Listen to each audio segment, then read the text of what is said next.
प्रधानमंत्री नरेंद्र मोदी की अगुवाई में चल रही सरकार अपने 9 साल के कार्यकाल को पूरा करने जा रही है। पहली बार 26 मई 2014 को प्रधानमंत्री के रूप में नरेंद्र मोदी ने शपथ ली थी। अब उनके कार्यकाल में चल रही सरकार अपने 9 साल के कार्यकाल को कंप्लीट करने जा रही है और इस 9 साल के अवसर पर देश को प्रधानमंत्री नरेंद्र मोदी एक बड़ी सौगात देने जा रहे हैं। आखिरकार वो सौगात क्या है और इसके लिए सरकार क्या कुछ प्लानिंग कर रही है, आज हम आपको बताने जा रहे हैं। इस वक्त हम विजय चौक पर मौजूद हैं और सेंट्रल विस्टा रीडेवलपमेंट प्रोजेक्ट के तहत इसी लुटियंस जोन में जो तमाम इमारतें आप देख रहे हैं उनमें बहुत सारी नई इमारतों का निर्माण जो है वो कराया जा रहा है और जानकारी यही मिल रही है कि देश की सबसे महत्वपूर्ण इमारत जिसे हम टेंपल ऑफ डेमोक्रेसी कहते हैं यानी संसद भवन, वो बनकर तैयार हो गई है। ये नई संसद भवन है जिसका निर्माण कार्य लगभग पूरा हो गया है और इसे फाइनल टच दिया जा रहा है। इसके ठीक बगल में आप देखिए ये हमारी जो है पुरानी संसद भवन है जिसका निर्माण कार्य अंग्रेजों के कार्यकाल में एडवर्ड लुटियन जो आर्किटेक्ट था उसने किया था।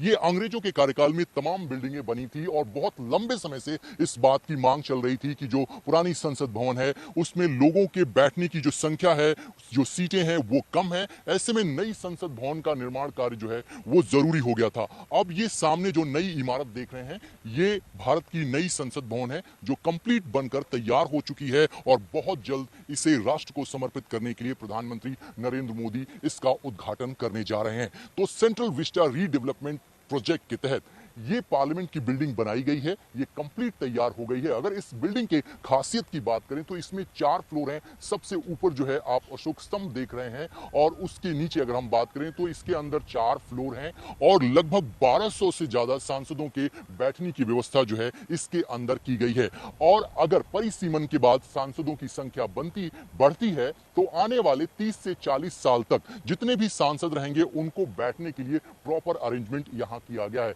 इसके साथ ही यहाँ पर पार्किंग की पूरी व्यवस्था की गई है और अत्याधुनिक तकनीक का इस्तेमाल किया गया है और लोकसभा और राज्यसभा के साथ साथ एक अलग हॉल बनाया गया है और पूरा इस बात का ध्यान रखा गया है कि इंफ्रास्ट्रक्चर जो है वो वर्ल्ड क्लास का हो। आखिरकार देश के प्रधानमंत्री नरेंद्र मोदी ने देश को नई संसद भवन सौंपने के लिए 28 मई की तारीख ही क्यों चुनी? 28 मई के पीछे क्या कारण है? आखिरकार 28 मई क्यों इतनी महत्वपूर्ण है कि देश की नई संसद भवन को देश को समर्पित करने के लिए प्रधानमंत्री नरेंद्र मोदी ने 28 मई की तारीख चुनी? तो आपको बता दें कि 28 मई को वीर सावरकर की जन्म जयंती है और इसी दिन भारत सरकार ने फैसला किया है, जो सूत्रों से हमें जानकारी मिली है कि नई संसद भवन को देश को समर्पित किया जाएगा। संघ परिवार भारतीय जनता पार्टी और पूरे देश में एक वर्ग है जो मानता है कि वीर सावरकर ने अपने जीवन में बहुत सारी यातनाएं झेली, देश के स्वतंत्रता आंदोलन को एक नया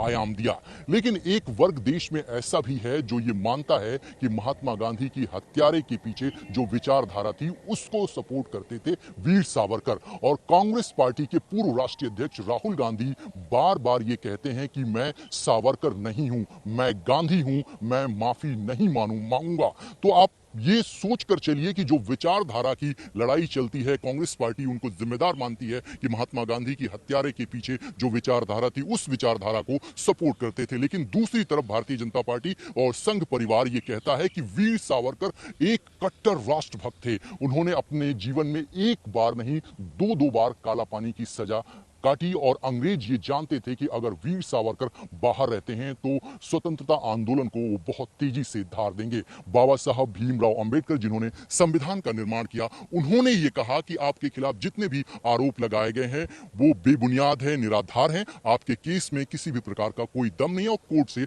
आपको क्लीन चिट मिलेगा।